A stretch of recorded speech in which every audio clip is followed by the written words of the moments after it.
അല്ലെ ശ്രദ്ധിക്കും. ഏതമ്മമാർക്കും വേണേ മറുപടി പറയാം. ബാഗ് ചെക്ക് ചെയ്യും, കുട്ടികളോട് അന്ന് നടന്ന കാര്യങ്ങൾ ചോദിച്ചറിയും. അന്ന് നടന്ന കാര്യങ്ങൾ ചോദിച്ചറിയും. ആ പിന്നെ പിന്നെ പറ, അവര് പറഞ്ഞു തരും. ആ പിന്നെ പിന്നെ പിന്നെ അത് മാത്രം പോരാ, അത് മാത്രം പോരാ. ഇവനെ നോക്കിയേ, ഇവനെ ഇപ്പൊ നോക്കിയിട്ട് എന്ത് ഭാവമാണ് അവന്റെ മുഖത്തുള്ളത്? കള്ളലക്ഷണമുണ്ട്. കള്ളലക്ഷണമുണ്ട്.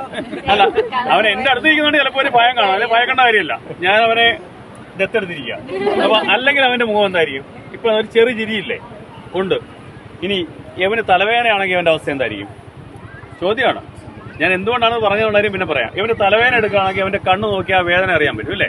അതുപോലെ നമ്മുടെ പെൺമക്കളുടെ ആയാലും മുഖത്ത് നോക്കിക്കഴിഞ്ഞാൽ അവർക്ക് സന്തോഷമാണോ, വിഷമമാണോ, സങ്കടമാണോ, അവരാരെങ്കിലും ഭീഷണിപ്പെടുത്തിയിട്ടുണ്ടോ എന്നൊക്കെ അറിയാൻ പറ്റും. അതുകൊണ്ട് ഞാൻ പറയുന്നത്, നിങ്ങൾ ആദ്യം ഇതൊക്കെ നോക്കുന്നതിന് മുമ്പ് അവരുടെ മുഖത്തേക്ക് നോക്കണം. സ്കൂളിൽ പോയിട്ട് വരുമ്പോൾ അല്ലെങ്കിൽ കോളേജിൽ പോയിട്ട് വരുമ്പോൾ മുഖത്തേട്ട് നോക്കുമ്പോൾ അറിയാൻ പറ്റും അവർക്ക് സന്തോഷമാണോ, വിഷമമാണോ, ദുഃഖമുണ്ടോ എന്നൊക്കെ അറിയാൻ പറ്റും. എന്നിട്ട് എന്ത് ചെയ്യണം? ഒന്നാമത്തത്, അവർക്ക് വിഷമം ഉണ്ടെങ്കിൽ അവരുടെ ചോദിക്കണം എന്താണ് അവരുടെ വിഷമത്തിന് കാരണം എന്ന് ചോദിക്കണം. അത് മനസ്സിലാക്കണം. രണ്ടാമത്, അപ്പൊ ഇത്രയും കാര്യങ്ങൾ സംസാരിച്ച് അവരുടെ മുഖത്ത് നോക്കി 2 വാക്ക് 2 മിനിറ്റ് സംസാരിച്ച് കഴിയുമ്പോൾ അവരുടെ മുഖഭാവം നമുക്കറിയാൻ പറ്റും, അവരുടെ മനസ്സിലിരിപ്പ് നമുക്കറിയാൻ പറ്റും.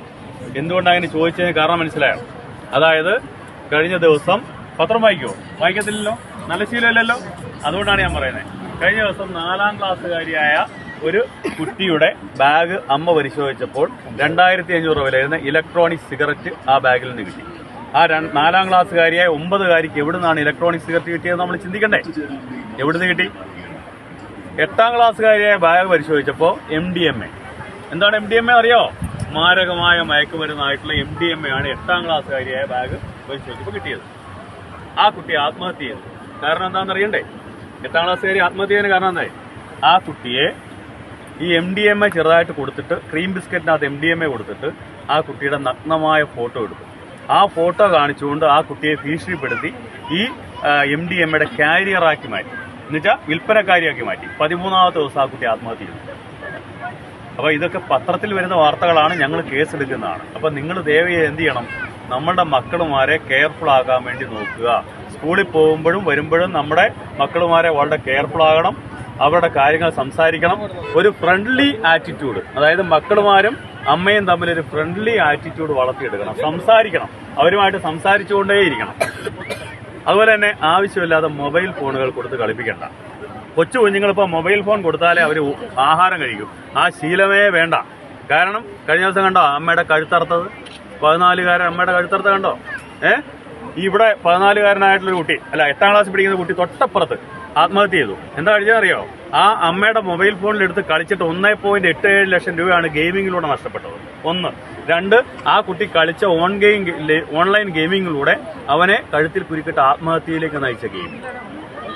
അപ്പൊ നമ്മൾ ഈ PUBG, ഫ്രീ ഫയർ എന്നൊക്കെ പറയുന്ന സാധനങ്ങൾ കളിപ്പിക്കുമ്പോൾ നമ്മുടെ മക്കളുമാരെ നഷ്ടപ്പെടുമെന്നും നാളെ നമുക്കെതിരായിട്ട് അവർ വിരൽ ചൂണ്ടുമെന്നും കൂടെ ആലോചിക്കണം. അപ്പം ഇത്രയും കാര്യങ്ങൾ ഞാൻ നിങ്ങളുടെ പറഞ്ഞു തന്നത് നിങ്ങളുടെ അറിവിലേക്കാണ്. കഴിഞ്ഞ ദിവസം കണ്ട ഒരു കാര്യം കൂടെ പറയാം. കഴിഞ്ഞ ദിവസം 9ാം ക്ലാസ്സുകാരിയായ ഒരു കുട്ടി, വീഡിയോ എടുത്തില്ലെങ്കിൽ കുഴപ്പമില്ല, ഞങ്ങളുടെ കണ്ട അനുഭവമാണ്. 9ാം ക്ലാസ്സുകാരിയായ ഒരു കുട്ടിയുടെ കട്ടിലിനടിയിൽ 3 ദിവസമായിട്ട് അവന്റെ കാമുകൻ ഒളിച്ചിരിക്കുകയാണ്. ആ കുട്ടിയുടെ +1 പഠിക്കുന്ന ആ കുട്ടിയുടെ ചേട്ടത്തിക്ക് അറിയാമായിരുന്ന ഒരു സംഭവം. എന്നിട്ട് പോലും അമ്മ അറിഞ്ഞില്ല, 2ാമത്തെ നിലയിൽ. അപ്പോൾ 3 ദിവസം കഴിഞ്ഞപ്പോഴാണ്. അപ്പോൾ നമ്മുടെ അമ്മമാരെന്ത് ചെയ്യണം? കുറേയൊക്കെ ഈ ട്വിറ്ററും ഫേസ്ബുക്കും വാട്സാപ്പും ഒക്കെ കളിക്കുന്നതൊക്കെ ഒഴിവാക്കും. നമ്മുടെ മക്കളുടെ സേഫ്റ്റിക്ക് വേണ്ടി, നല്ലതിന് വേണ്ടി അവരെ ഒന്ന് വാച്ച് ചെയ്യുക. മൊബൈൽ ഫോണിലുള്ള കളിയൊക്കെ ഒന്ന് ഒഴിവാക്കിക്കുക. കൊച്ചു കുഞ്ഞുങ്ങൾക്ക് കൊണ്ട് മൊബൈൽ ഫോൺ കൊടുത്ത് കളിപ്പിക്കണ്ട. ഇപ്പോൾ കണ്ടില്ലേ, കൊച്ചു മൊബൈൽ ഫോൺ ഇങ്ങനെ തോണ്ടിക്കൊണ്ടാണ് ആഹാരം കൊടുക്കുന്നത് ചെറിയ കുഞ്ഞുങ്ങൾക്ക് വരെ. അത് ശീലിപ്പിക്കേണ്ട. ആ ശീലങ്ങളൊക്കെ മാറ്റുക. അത് തെറ്റായ ശീലങ്ങളാണ്. അത് നാളെ നമ്മുടെ മക്കൾക്കും നമ്മുടെ കുടുംബത്തിലും ഒക്കെ ദോഷം വരുമെന്നുള്ള കാര്യം ഒന്ന് മനസ്സിലാക്കുന്നത് നല്ലതായിരിക്കും.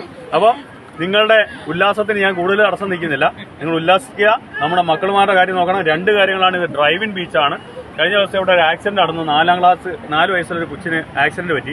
കാരണം കരയിലേക്ക് പോകുമ്പോൾ അവർക്കറിയില്ല.